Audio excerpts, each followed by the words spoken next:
Welcome to Balanced Beauty Talks, the podcast where we redefine skin health through a holistic lens.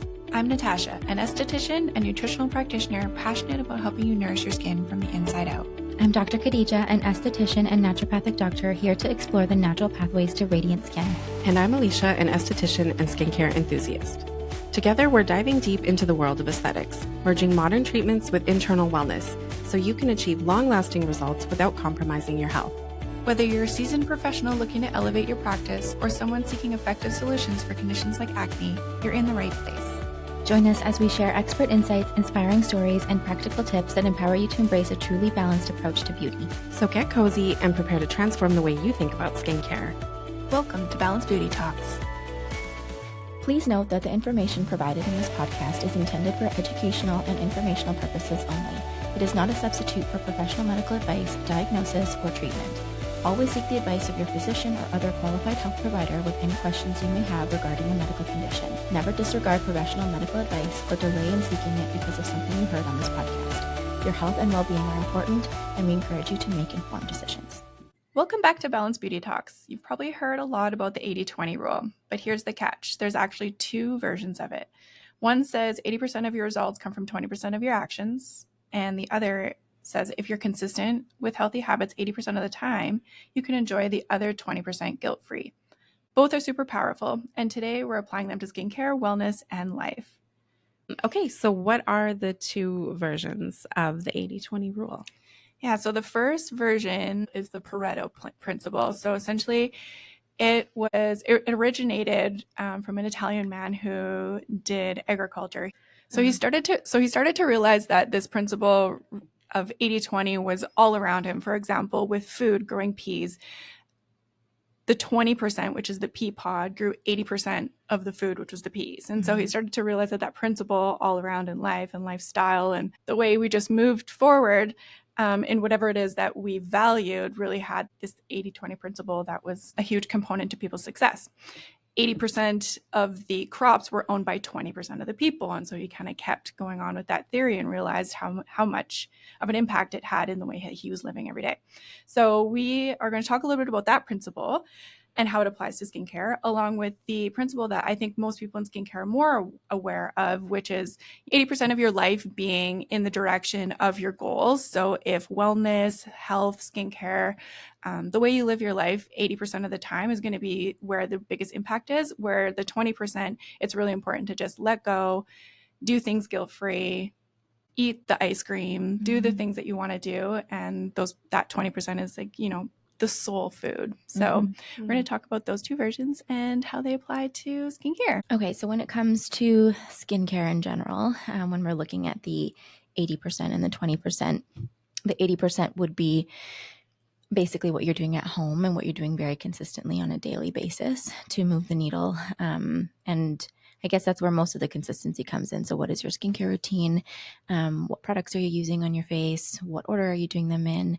How consistent are you with certain actives? That is kind of like your home treatment that you're doing 80% of the time. And then the 20% is what you're doing in clinic. So the treatments that you're choosing to do, what you're working on with your esthetician, still moving the needle, but maybe you're not doing that as frequently as you are doing your home care, which is an everyday thing. Yeah, I think we're thinking about skincare as the foundation. So that 80%, that needs to be in place so that other 20% can really be there to move the dial and do its job, right? Essentially. Yeah. Yeah. And without that skincare, the clinic work is like pouring into a leaky bucket. Yeah. Yeah. Yeah. If your 80% is strong, then your 20% will actually perform so much better and the treatments themselves will last a lot longer. Yeah. Yeah. And then going back to the Pareto theory, while 80% of it, is what you're doing at home, that 20% can be the real needle mover for a lot of people. Skincare sometimes is not enough. And especially with skin conditions like acne, we can utilize a lot of different therapies and technologies. And that can be the real game changer in achieving that 80% glow. Yeah. Or just bringing you back to your baseline, right? Like that's the goal. Anytime we're working on something that's corrective, whether that's acne or aging, texture, laxity of the skin, we have to then kind of apply that rule where it's like that 20% is really going to move the dial. We're leaning heavily into that. That 80% has to be there. That's a non-negotiable, but that 20% is where we're actually going to move the dial and bring you back to your baseline. Yeah. Yeah. And a lot of including practitioners is really just about having someone help and guide you and build a plan, because a lot of these conditions are really deep-rooted conditions and they take a lot more than just that superficial part. So including, you know, professionals in that 20% is why, like, that's really essentially why it's moving the needle, because you're not only getting these amazing technologies and treatments, but you're also getting that professional guidance that's going to help you with that deep-rooted condition. So yeah. It's like going to the dentist and brushing your teeth. Like, right? Both of them are kind of non-negotiables, but what you're getting done with a dentist, whether it's like fillings or whatever you need done, that's going to actually correct something and move the needle a lot faster versus brushing your teeth, which you have to do every day. But that's the foundation of, you know, prevention and everything long term. So you have to think of skincare very similar. Yeah. And just one more analogy, like fitness. You know, when we hire personal trainers, they help to push us and build a plan, and they can make a big impact. But if you're going home after that workout session and eating McDonald's or all the things that we're indulging in, you're probably not going to see that needle move. Yeah, exactly. So it's important that you work as a team, and why that 80-20 is like a really good formula to follow for any success in life. So So again, thinking about the, you know, non-Pareto theory, it's important to also not stress too much about missing certain steps in your journey. Meaning, you know, if you're sticking with the right skincare 80% of the time, don't spiral because that 20% wasn't there. Be flexible, but be consistent. Yeah, I think it's kind of like, you know, when you're so locked in, we appreciate that, you know, dedication. But life happens. Things are going to happen. You're going to go on vacation and you want to indulge. You want to eat some of the local food that might not be in your wellness plan for your skin, or you may forget your skincare, or you might just be experiencing like environmental changes that are going to throw your skin off a little bit. It's important that you kind of lean into where you are. And then when you come home, you get back on track. And we're here to kind of keep you accountable and uphold you in that journey and not spiral about it. That's life. Yeah. If you want to have long-term results, you just have to weather those storms and understand that life happens, and you can't be so locked in and so rigid that it just becomes ultimately really stressful. That 20% is there to give you grace. I think that's why it's also helpful to understand, whether it's wellness or skincare, just to understand why you're doing what you're doing for your skin. Because then in situations like that, it's whether you can obviously get support if you need it, but you kind of know, okay, maybe I don't need these specific products. I don't have to travel with all of these. I can cut it down and make it simple, and I'll still get what I need. And then when I come back, I'll bring it back in. But that comes with the foundation of understanding what you're doing for your skin and why. Yeah. Totally. So if we're looking at skincare as that 80%, I think it's important that we kind of really start to focus on tailored skincare products that are going to move the dial a little bit. So things that are cosmeceutical, that are actually changing the biology of the skin, if you will. So in your 20s, we'll kind of break it down. If acne isn't a concern, then you're just looking at skin as far as like biological age is matching, you know, your skin age. We look at your 20s. So what are the active targeted ingredients that you need to be focusing on? So in your 20s, you're still actively making collagen. This is where we're really being preventative. So you're looking at the barrier of the skin and your skin health. If you do suffer from a little bit of acne or congestion, that's when you may want to incorporate a retinol, which is something that at that point you're probably just going to stay on for the rest of your life. It's really the gold standard for anti-aging. So that's kind of like in line with that prevention. But barrier first, and then those actives are secondary.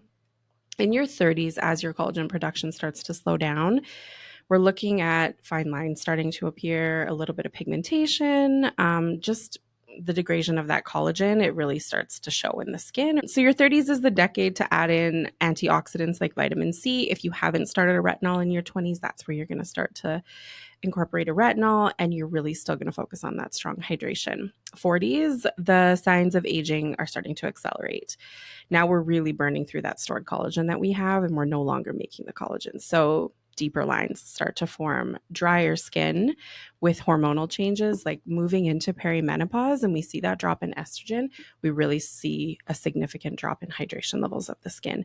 So that's when we're using more potent or stronger retinoids sometimes in that case. Ceramides are more of the focus, and antioxidants. And then 50s and beyond, estrogen really drops. So what are we looking at? Skin becomes very different. The sensitivity levels change in skin when we have, a lot of that hydration dropping, especially in this climate that we're living in. So skin becomes a little thinner, drier, more fragile. Hydration, lipids, barrier repair are essential, retinoids, peptides, and stem cells. That's when that kind of becomes more of the focus. So these are kind of ways to just simplify your routine. If your skin age is matching your biological age, that should be the focus in those decades so that you can be preventative or somewhat corrective. So as long as those kind of actives are in place, that allows you to uphold that 80%. And it's important that you're looking at the quality of those ingredients. You're not just using filler products and drugstore products. You're actually using cosmeceuticals that are changing the biology of the skin, and they're moving that dial, and they're actually holding up the foundation of the skin so that when you're coming in to do that 20%, we're really seeing the change in the skin versus that 80% is there. You're doing the skincare. But if the quality of that skincare is not there, especially as we start to age, you're really going to see the impact that has on the skin. And so in that 80% of your home care, think about now the Pareto theory in that 80%, what is the 20% of active ingredients or ingredients that are going to move the dial for me? Don't stress about the moisturizer and the night cream. Like, what are the serums and what is going to create the most change? Focus in and zone in on that 20%. And that's where your practitioners can really help guide you. So a lot of advancements in peptides and stem cells are coming forward into skincare, which is really exciting. Those are things that are very targeted towards specific things in the skin that are really moving the dial, and that's making up that 20% maybe of that skincare product. We see things like niacinamide. That's 10% of the actual product, but what that can do is really move the dial with hydration and barrier health of the skin, right? It doesn't have to take up the whole product. You don't necessarily need a large percentage of it. Retinol, 0.25%, 0.5%, but look how much that can move the dial in skin. So, and I think one of the most common things that I see with a lot of those who are new to skincare coming in for consultations, they are using the 80% of the skincare that's more fluff, and a lot of that is maybe budget as well, because the 20% is higher price for a reason. It has those active ingredients, but explaining the difference of incorporating active serums as the dial mover is just that's really the most important product really in a 3-step system is that serum. They're designed to create change in the skin, like you said. So you want a product that's had clinical studies performed on it. That's important. You want to see how that product performs under different environments and different skin types. Like, that's what you're paying for, but that's important when it comes to skincare, quality skincare. And you remember, you're paying a lot of those similar prices when you go to places. Can I say Sephora? I think so. We know the people. We know everybody knows. Places like Sephora. Well, you're paying a lot for the packaging at that point, right? It goes into marketing, it goes into influence and packaging, which is cute. We love cute packaging. But it's less money going into clinical studies and performance of those actives. So, that's the difference between buying from a medical grade. Cosmetic versus like a cosmeceutical product. Exactly. And when you do medical grades, sometimes you actually don't need as many products because you're getting so much in each one. Like, you can keep it so simple. So that I feel like people who come in with they're on the right stuff, but the quality is not there, then they're also using 12 products at one time. So we can simplify it, and the price difference doesn't end up being that massive because now we've created a smaller routine and getting more out of each product. I'm sure we all have clients that are perfect examples of this 80-20 rule and where it really created change. I have one client who has seen me for now 7 years, and the first 4 years actually, it was just every 12 weeks or so, I would see her. It'd be for our level 1 facial. It was very minimalistic. There wasn't a lot of skincare incorporated. And then as she's starting to age a little bit and see different signs, she's realizing like, okay, we need to step it up and do more. And so she actually scheduled in for 6 months worth of treatments, and it's like back-to-back microneedling and incorporating peels and facials in there, and her skin is completely transformed. She's also on our skincare now. Before there was actually a point where coconut oil was the main, moisturizer. Make those small changes that are 20%, just completely transform them. Like, their before and afters are incredible. And now they're all in, and they're addicted, and they want to continue down that type of a journey. And we've done our full series, but she's continuing to come on a monthly basis now because she just sees the benefit of incorporating the entire Natology method. So, I mean, that's an example where that 80% was in place. Yeah. But then you're refining it to that 20% of targeted products and treatments that are going to move the dial. Again, we see it a lot with the TikTok and Instagram. There's a lot of fluff. There's a lot of filler. But if we can refine that 80% to be the 20% of those ingredients and actives that are moving the dial in treatment, that makes sometimes all the difference. Yeah. You can be moisturizing with beef tallow, or you can be moisturizing with peptides and more ceramide focus. And wow, what a difference, guys. So with health and wellness or nutrition, let's talk a little bit about version 1, the Pareto theory. So in this case, would be like saying 20% of your habits would equal 80% of your wellness results. So for example, sleep. Sleep is such a huge component to how we live the rest of our day. And if we're not focused in on making sure that that 20% of our life is of good quality, then the 80% result is not there. So we really want to focus. Sleep is really underrated. We don't talk about it enough, and it is something that should be absolutely prioritized, in my opinion. I think some people get a little bit tripped up on the 20% because of the way like wellness is kind of portrayed, especially on social media. But we look at it as like biohacking and cold plunges and saunas, and we look at that as like that's going to give us the most results, so we focus on that. But I think you have to kind of take a step back from that and look at that as kind of just like almost like extras if you have the ability to do those things, and focus more on the 20% as your foundations, which is what you were just talking about. So the sleep, the hydration, nutrition, and movement as being like your base to then doing everything else. I think when you add a lot of those things into your routine, like you were mentioning, like the cold plunging and all the things that we kind of see that are more popular on social media, it ends up now almost having a reverse effect because you've now put a new expectation on yourself that is going to increase the stress. Like, if I don't fit this in today, I'm now a failure, or I failed at this. And like, eliminate all those little things to just really hone in on what matters. And I think we're like a society of like quick fixes. And if we think a cold plunge is going to change our life, that feels really exciting. And you know what's not exciting sometimes is stripping it back to the basics. Sleep. Just eating whole foods. Stress reduction. It's not that exciting, but it is really the key components to like the foundation of health. You don't need to do a HIIT workout. You don't need to do a handstand. Go for a nice walk. Just go for a walk sometimes, but it's not, that's harder to hype up on, it doesn't sound as exciting. It's not. And it does take a lot more effort, like these things, especially because of like the way we live our lives. These are the things that are the most impacted. Sleep is like one of the most difficult things that people struggle with, is to get a good night's sleep or fall asleep or stay asleep. So I feel like it feels a lot harder to then focus on something like that versus cold plunging or whatever else. Whatever's going to give you that quick hit of dopamine and like get you going. And then it'll be something else. And same thing goes for gut health and nutrition. It can feel really overwhelming. Like, I tend to personally be very much an all or nothing person. Like, I'm either on a cleanse or I'm not, kind of a thing, or or I'm watching what I'm eating or I'm not.